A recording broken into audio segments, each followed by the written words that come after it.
નમસ્કાર વિદ્યાર્થી મિત્રો, વેદ ડિજિટલ એજ્યુકેશનમાં આપનું હાર્દિક સ્વાગત છે। આજે આપણે ધોરણ 11 વિષય ઇતિહાસ ચેપ્ટર 8 ના સ્વાધ્યાયના સોલ્યુશનની સંપૂર્ણ ચર્ચા કરીશું।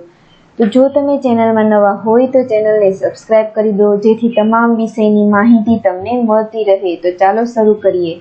ચેપ્ટર 8 ઈસવીસન પૂર્વે 300 થી ઈસવીસન 300 દરમિયાનનો ભારત। પ્રશ્ન 1 નીચેલા આપેલા પ્રશ્નોના વિસ્તૃત જવાબ આપો। પ્રશ્ન 1 સંગમ સાહિત્ય વિશે તમારા વિચારો સ્પષ્ટ કરો। જેનો ઉત્તર છે સંગમ સાહિત્ય એ દક્ષિણ ભારતનો ઇતિહાસ જાણવાનું એક આધારભૂત અને વિશ્વસનીય સાધન છે। આ સાહિત્યનો સંબંધ દક્ષિણ ભારતના તમિલ કે દ્રવિડ રાજ્યો ખાસ કરીને ચોલ, પાંડ્ય અને ચેર રાજ્યો સાથે છે। તમિલ લખાણનો સૌપ્રથમ નમૂનો તામિલ બ્રાહ્મી શિલાલેખોમાંથી મળી આવે છે। આ લખાણોમાં સંસ્કૃત તથા પ્રાકૃત ભાષાઓમાંથી રૂપાંતર પામેલા તમિલ શબ્દો વધુ જોવા મળે છે। આ શિલાલેખોનો સમય આશરે ઈસવીસન પૂર્વે 200 થી ઈસવીસન 300 સુધીનો ગણવામાં આવે છે। સંગમ શબ્દ સંસ્કૃત શબ્દ સંગમ પરથી ઉતરી આવ્યો છે। સંગમ સાહિત્યના વિકાસનો સંબંધ પાંડ્ય અને મદુરા રાજ્યો સાથે છે। 5 રાજ્યમાં ઈસવીસન પૂર્વે 4થી સદીથી ઈસવીસનની 6ઠી સદી સુધી વિદ્વાનોના સંઘની રચના થઈ હતી, જે સંગમ વિદ્યાપીઠ તરીકે પ્રસિદ્ધિ પામી હતી। વિદ્વાનોનો આ સંઘ દક્ષિણ ભારતના ઇતિહાસમાં સંગમ તરીકે ઓળખાય છે। સંઘની બેઠકો પાંડ્ય રાજ્યના પાટનગર મદુરાઈમાં મળતી। આ 2 બેઠકોમાં વિદ્વાનોએ રચેલું સાહિત્ય રજૂ થતું અને એના પર ચર્ચા વિચારણા કરી તેનું મૂલ્યાંકન કરી તેના સ્વીકાર કે અસ્વીકારનો નિર્ણય લેવામાં આવતો।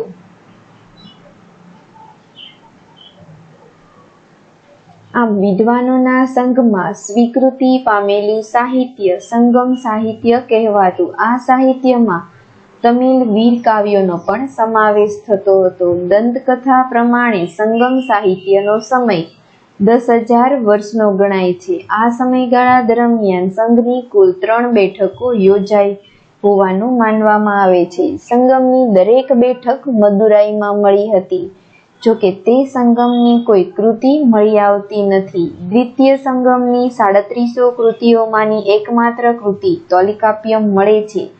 આ કૃતિ તમિલ વ્યાકરણ અંગેની છે। આ ઉપરાંત તેમાંથી તે સમયના લોકજીવનની માહિતી મળે છે।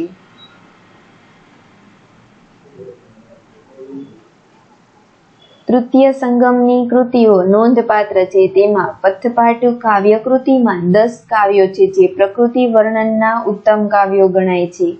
તેમાં ચેર વંશના સેંગવન તથા કરિકાલ રાજાઓના વર્ણનો છે। એતુકોથઈ નામની કૃતિમાંના આ 8 કાવ્ય સંગ્રહોમાં માનવ જીવનની ભિન્ન ભિન્ન લાગણીઓ વ્યક્ત થઈ છે। પદીને કિલકાનકુ નામની કૃતિમાં 18 કાવ્યોનો સંગ્રહ છે। આ કાવ્યોમાં તિરુવલપુરનો કુરલ નામનો કાવ્ય સંગ્રહ નોંધપાત્ર છે। તેમાં ગૃહસ્થ જીવન, સદાચાર, સદગુણ, સંપત્તિ, નાગરિકની ફરજો વગેરે વિષયોનો સમાવેશ કરવામાં આવેલો છે। વિદ્વાનો કુરલ એ નાનો વેદ ગણે છે। કુરલનો જુદી જુદી અનેક ભાષાઓમાં અનુવાદ થયો છે। શિલ્પદિકારમ, મણિમેખલાઈ સંગમ યુગની બીજી નોંધપાત્ર કૃતિઓ છે। આ કૃતિઓ દક્ષિણ ભારતમાં રામાયણ અને મહાભારત તરીકે પણ પ્રસિદ્ધ છે। શિલ્પદિકારમમાં નાયક કૌલન અને નાયિકા કન્નકીની પ્રણય પ્રથા છે। દક્ષિણ ભારતના લોકજીવનમાં એક આદર્શ પત્ની તરીકે કન્નકીનું સ્થાન આજે પણ જળવાઈ રહ્યું છે। આગળ વધતા પહેલા અમારી એપ્લિકેશન છે વેદ ડિજિટલ એજ્યુકેશન, જેને ગૂગલ પ્લે સ્ટોર પરથી ઇન્સ્ટોલ કરો।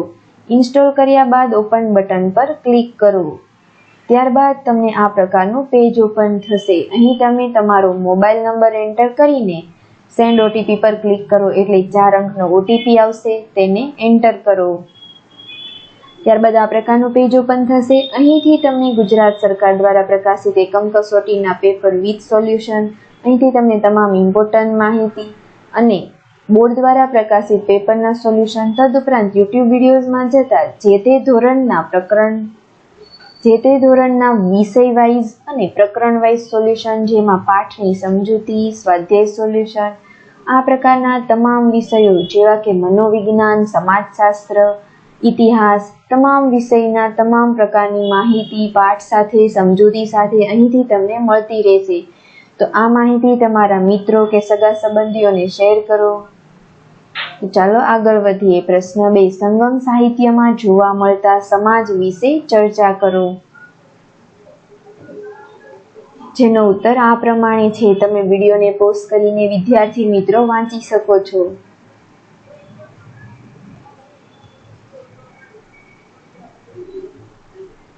સમાજમાં ઉત્તર ભારત જેવી સ્પષ્ટ વર્ણ વ્યવસ્થા ન હતી. લોકો પોતાના વ્યવસાયના આધારે ઓળખાતા હતા. સમાજની ધનિક વ્યક્તિઓ ઈંટોના બનેલા પાકા મકાનોમાં રહેતી હતી.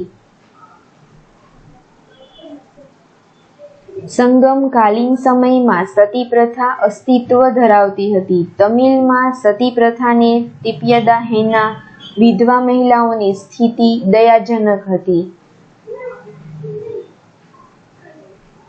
3. મૌર્ય સામ્રાજ્યના પતન બાદની રાજકીય પરિસ્થિતિનું ચિત્રણ કરો. જેનો ઉત્તર છે સમ્રાટ અશોકના અવસાન બાદ તરત જ મૌર્ય સામ્રાજ્યમાં પતનનો પ્રારંભ થયો. તેના અનુગામીઓ વિશાળ સામ્રાજ્યનો વહીવટ કરી શક્યા નહીં. એક પછી એક પ્રાંતો સ્વતંત્ર થવા લાગ્યા. પંડિત હરિપ્રસાદ શાસ્ત્રીના મંતવ્ય પ્રમાણે યજ્ઞમાં થતી પશુ હિંસાના વિરોધમાં અશોકે કરેલા વિધાનો તથા ધર્મ મહાપાત્રોની નિયુક્તિથી બ્રાહ્મણ વર્ગ મૌર્ય સામ્રાજ્ય પ્રત્યે ઉશ્કેરાયો હતો. ત્યારબાદ આવશે સુગવંશ અને ત્યારબાદ આવશે પુષ્યમિત્ર શૃંગના વિજયો અને રાજકીય કારકિર્દી. ત્યારબાદ આવશે પુષ્યમિત્ર શૃંગની વહીવટી અને સાંસ્કૃતિક સિદ્ધિઓ.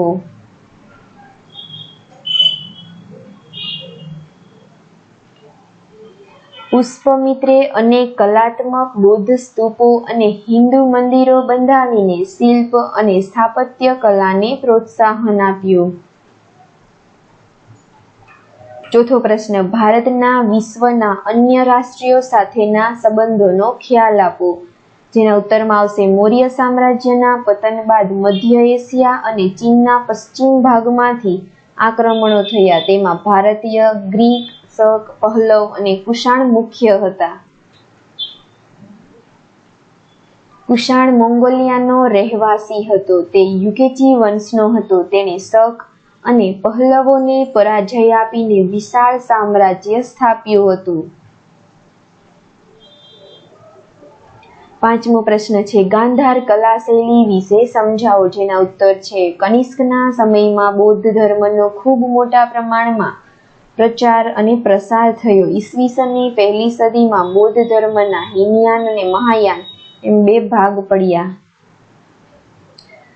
ભારતીય મૂર્તિકલાની 3 મુખ્ય શૈલીઓ વિકાસ પામી. જેમાં પહેલી છે ગાંધાર કલા શૈલી.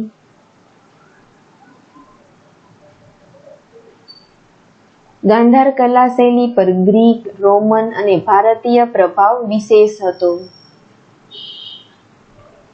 ગાંધાર કલા શૈલીનું મુખ્ય ખાસિયત એ છે કે બુદ્ધની મૂર્તિઓમાં ભાવની જગ્યાએ શરીરનું ચિત્રણ થયું છે. પ્રશ્ન 2. ટૂંકમાં જવાબ આપો. જેમાં પહેલો પ્રશ્ન છે મહાપાષાણ સંસ્કૃતિ એટલે શું અને તેની સ્પષ્ટતા કરો. જેનો ઉત્તર આ પ્રમાણે છે. વિદ્યાર્થી મિત્રો તમે વિડીયોને પોઝ કરીને વાંચી શકો છો.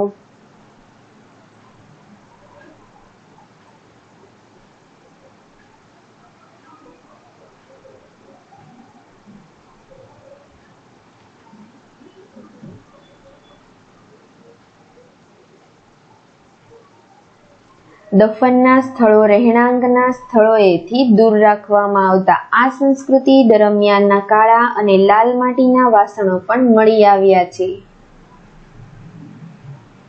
બીજો પ્રશ્ન છે, ભારતનો રોમ સાથેનો વેપાર વાણિજ્ય સમજાવો, જેનો ઉત્તર આવશે મૌર્ય સામ્રાજ્યના પતન પછી પાણોના સમયમાં વેપારીએ વાણિજ્યના ક્ષેત્રે સારી પ્રગતિ થઈ. ભારતમાંથી મરી મસાલા, હાથીદાંતની વસ્તુઓ, રત્નો, મલમલ કાપડ, હીરા, માણેક, નીલમ, પન્ના, મોતી, ચંદન વગેરેની રોમમાં નિકાસ થતી હતી. રોમન ઇતિહાસકારો લખે છે કે રોમમાંથી સોનું ભારતમાં ઢસડાઈ જાય છે. વેપારીઓના સમુદાયને શ્રેણી કહેતા હતા અને તેનો વડો શ્રેષ્ઠી કહેવાતો હતો. વેપારીઓની શ્રેણીઓ બેંકોની જેમ કાર્ય કરતી હતી. તે વ્યાજ વટાવ અને ધીરધારનો વ્યવસાય કરતી હતી. ત્રીજો પ્રશ્ન, મથુરા કલા શૈલી વિશે જણાવો, જેનો ઉત્તર આવશે કનિષ્કના સમયમાં બૌદ્ધ ધર્મનો ખૂબ મોટા પ્રમાણમાં પ્રચાર અને પ્રસાર થયો. ઈસવીસનની પહેલી સદીમાં બૌદ્ધ ધર્મના હીનયાન અને મહાયાન એમ બે ભાગ પડ્યા, જેમાં અહીં આપણે સમજીશું મથુરા કલા શૈલી. મથુરા કલા શૈલીમાં જૈન અને બ્રાહ્મણ મૂર્તિઓ પણ મોટા પ્રમાણમાં તૈયાર થઈ હતી. ચોથો પ્રશ્ન છે, કનિષ્કની સિદ્ધિઓ દર્શાવો, જેમાં આવશે કુષાણ પ્રજા મૂળ ચીનની યુકેચી જાતિની એક શાખા હતી. વાયવ્ય ચીનમાં આવેલો કાન્સો પ્રાંત યુકેચી જાતિનું મૂળ વતન હતું. કનિષ્ક પહેલો કુષાણ વંશનો સૌથી મહાન રાજવી હતો. માત્ર કુષાણોમાં જ નહીં, પરંતુ આ યુગ દરમિયાન ભારતમાં જે વિદેશી પ્રજાઓ આવી તેમાં કનિષ્ક પહેલો સૌથી વધુ વિખ્યાત શાસક છે. તેના શાસને ભારતીય સંસ્કૃતિ પર મહત્વની અસરો કરી છે. બી ધર્મના ગ્રંથોએ તેને દ્વિતીય અશોક તરીકે બિરદાવ્યો છે. તેણે તેના શાસનકાળ દરમિયાન 6 યુદ્ધો કર્યા હતા. પહેલું છે કાશ્મીર પર વિજય, બીજું છે મગધ સાથે યુદ્ધ, ત્રીજું સાકેતની જીત, ચોથું છે ખુસરોને આપેલી કાર, પાંચમું છે સક્ષત્રપો સાથે યુદ્ધ અને છઠ્ઠું છે ગીન સાથેના 2 યુદ્ધો. પહેલું છે કનિષ્કની ધર્મનીતિ. કનિષ્ક સમર્થ, વિજેતા અને કુશળ.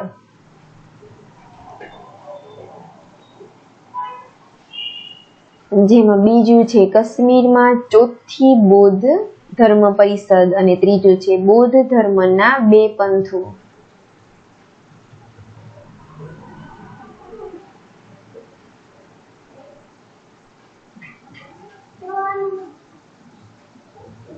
બીજું છે કનિષ્ક દ્વિતીય અશોક તરીકે. કનિષ્ક બૌદ્ધ ધર્મી હોવા છતાં અશોકની જેમ તે બધા ધર્મોનો આદર કરતો હતો. ત્રીજું છે સાહિત્યના ક્ષેત્રે ફાળો, જેમાં આવશે કનિષ્ક સાહિત્યનો પોષક અને પ્રેરક રાજવી હતો. તે વિદ્વાનો અને કવિઓનું સન્માન કરી તેને આશ્રય આપતો હતો. ચોથું છે કલાના ક્ષેત્રે ફાળો.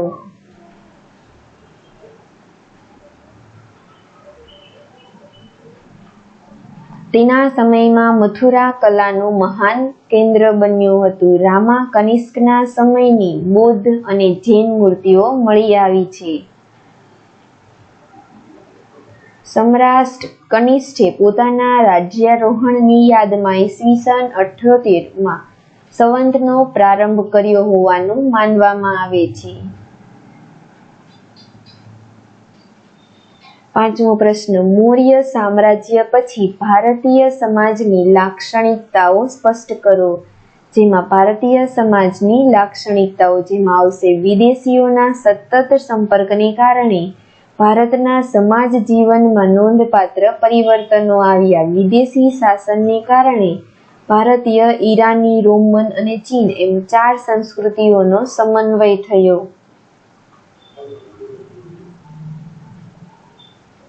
ભારતીયો તેમના ખોરાકમાં ફળો અને તેના રસનો તથા આસવનો ઉપયોગ કરતા થયા.